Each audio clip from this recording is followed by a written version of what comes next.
quick, hindi na namin kayo paghihintayin. Umpisahan na po natin ang pagluluto. Chef, ano bang unang recipe natin? Ang unang recipe natin for today ay Singaporean prawn mee. Singaporean prawn mee. Ano-ano ba mga ingredients natin, Chef? Okay. Ingredients is 1 tablespoon of cooking oil, 1 tablespoon of garlic, 2 tablespoons of white onions chopped, 2 tablespoons of lapsang sausage, 2 tablespoons or 20 grams of clams or halaan, and 100 grams of tiger prawns, and 1 cup of pre-cooked Komea bihon noodles, 1 tablespoon of patis, 2 tablespoons of soya sauce, and 1 teaspoon of sambal chili. Yan, okay. So, yan na po ang ating ingredients para sa ating Singaporean prawn mee. So, sa procedure naman, Chef, ano ang unang-una nating gagawin? Siyempre, una sa lahat, ang mantika. Mantika! Meron ho bang preferred mantika ito, Chef? For Asian siguro, best to use canola, corn oil, or olive oil. O kaya, Para sa mga para sa mga nagda-diet, o kaya kahit na anong vegetable oil, pwede ba, Chef, para healthy? Pwede po. Alright, so inilagay po ni Chef sa ating wok. Sunod natin ng 1 tablespoon ng bawang. Garlic, bawang, naku mas maganda, pipipit. Chopped white onion. Ayan, okay. So para pala tayong naggigisa lamang. Ang ibig sabihin ng mee, M-E-E. Ang mee sa Chinese ay rice noodles. Pagkatapos nating isute ang bawang at saka ang sibuyas, nilagay na natin ang Lapchang, or in other words, Chinese chorizo. Chinese chorizo. Ito yung nakikita na yung tuyot-tuyot na chorizo sa grocery. Sa lahat po ng Robinson Star Mills, Robinson Supermarket, meron yan. Eh kung wala hong Chinese chorizo, Chef, anong pwedeng gamitin? Pwede po natin siguro gamitin dito ang chorizo de Bilbao.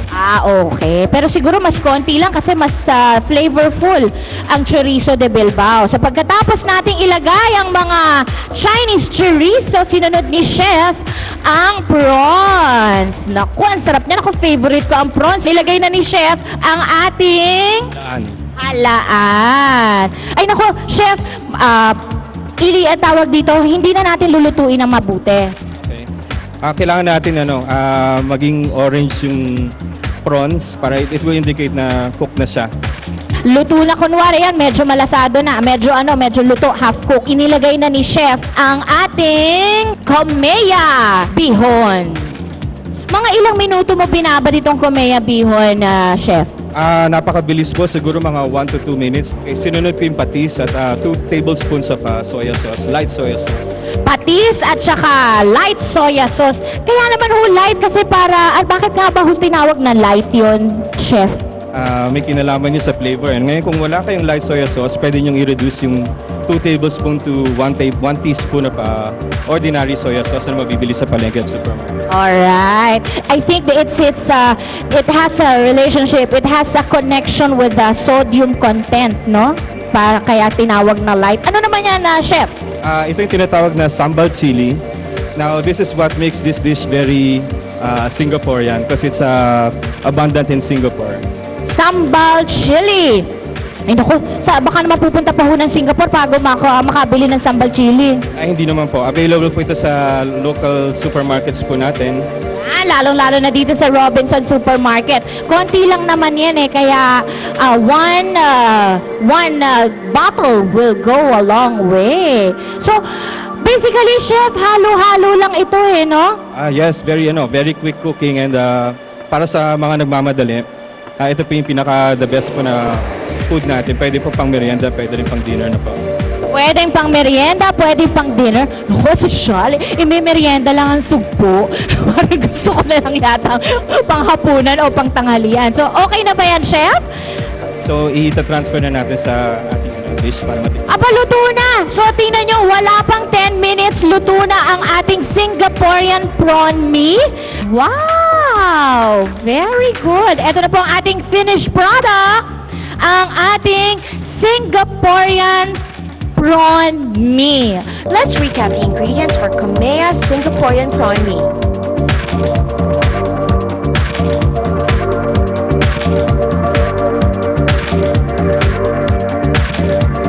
Asian Noodle Mania. Noodles are favorite in Asia. China has the cellophane noodles made from mung bean starch, egg noodles made from wheat, and rice flour noodles. Japan has the harusame with soybean, rice or potato flour, and ramen and soba. Noodles are popular in Korea, Indonesia, Thailand, Vietnam, and of course, the Philippines. The recipe for the day is Teriyaki beef noodles. teriyaki beef noodles. So, Japan na Japan tayo ngayon. Medyo. So, ano mga ingredients natin, Chef Alvin? Okay, for our marination, we have 100 grams of, again, sirloin beef. Okay. So, then we have a bit of oil, Okay. beef stock, Beef stock. 1 tablespoon. And then we have teriyaki marinade. Teriyaki. Nabibili naman po ito na ready-made na in Tetra okay. Pak or in bottled form sa lahat ng supermarket. Okay. Particularly dito sa Robinsons. Okay. Okay. Next. Then 3 tablespoons of water. for the Water. marinade. Okay. Tapos, ano po itong nakatabi natin sa gilid? Mamaya po, ikasama natin to sa pag-fry, pampalasa ng beef, shiitake mushrooms. Ay, okay. Around 3 tablespoons or 25 grams. And for garnish, mga kaibigan, meron tayo. Walang kamatayang scallion sa dahon ng sibuyas. Okay. Scallions pag social, dahon ng sibuyas pagka normal. Okay. Sige, anong una nating procedure? Chef Alvin. So, anong gagawin So we natin? start, Chef? we put the beef. So wala tayong dry ingredients. So we add all the wet ingredients. The beef stock. Beef stock. Okay. And yung teriyaki marinade pa. Teriyaki marinade. Then at this point, pwede na po natin i-spread para medyo even po yung ano niya, coating. Chef Alvin, pag sinabing teriyaki, anong klaseng flavor ang inaasahan sa pagkain? Medyo sweet and garlicky. Okay, so gaano katagal natin ma-marinate yan? Again, 24 hours or overnight Overnight. for best results. So pagkatapos, ano yan? Ang lasting oil, para hindi siya mag-dry. So ito yung pinakahuli nating ilalagay sa ibabaw. Anong klaseng oil ang gagamitin natin? Pwede pong vegetable oil, but for this recipe, I'm using olive oil. Olive oil. Yeah. Pag minarinate po siya overnight, magiging ganito po itsura niya. Tada! Ayan. Pagkatapos niyan, ano nang gagawin? Okay, we start stir frying yung natitirang oil. Wait, Wala na tayong oil. ubus. So siguraduhin nating mainit ang ating wok o kawali. Okay. So konting-konti lang Konting-konti talaga. Kasi may tendency tayo pagka tayo nagsi-stir fry, yung medyo madami-dami ang oil na nilalagay. Chef, meron akong tanong. Kung halimbawa gusto ko butter o kaya margarine, pwede rin ba? Pwede po yun, kaya lang mapapaaga po yung buhay natin. So kailangan. Just kidding, just kidding. Diet Pwede po yan. conscious. Pwede. Pwede. Okay. So, Medyo mainit na yung kawali. Medyo tumatasik-tasik na. So, gaya ng last na tip natin, kailangan naka-open yung beef, naka-spread. para evenly cook ang ating beef. Okay. Yan.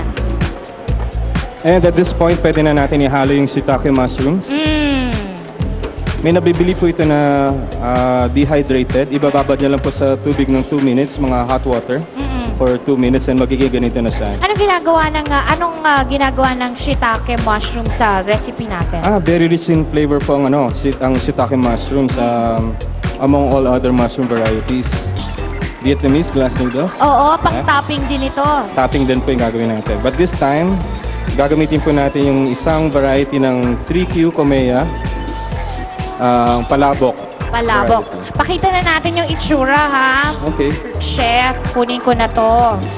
Eto mga kaibigan, ang Komea 3Q Palabok Noodles. Actually, sinasabi po ng mga taga-Komea 3Q na hindi lang pampalabok, pang ibang recipe pa. Katulad nga itong ginagawa ni Chef Alvin para sa atin, ang teriyaki beef noodles at pwede rin sa spaghetti. Pwede rin Diba? po. Oo, very Makikita nice. niyo po yung recipe sa likod po ng pakete po ng Komea 3Q palabok. May mga recipe sa likod. So, pagbili ninyo ng Komea 3Q Bihon or Komea 3Q Palabok, meron na kayong mga recipes na makikita sa likuran para naman para sa ating library of recipes. Correct. Isang pakete lang, siguradong busog ang buong pamilya. Totoo ka. At syempre, sinabing 3Q dahil sa quality, quantity, at quick Quick to cook. cook. Okay. Okay, this is done already. So, tapos na yun. Ganon kabilis po. Ganun kabilis. Ayan. Ang bilis naman. Baka hindi pa luto yan, chef, ha? Luto na to. Luto na. Oo, natutunan ko sa'yo last time na hindi dapat i-overcook ang beef dahil titigas. Ayan, ang ating teriyaki beef noodles. For garnishing, pwede rin lang budburan ng, anong tawag dyan? Sibuyas, dahon ng sibuyas. Dahon sibuyas. Pagka-sosyal, Scallions. scallion. Let's recap the ingredients for Kamea teriyaki beef noodles.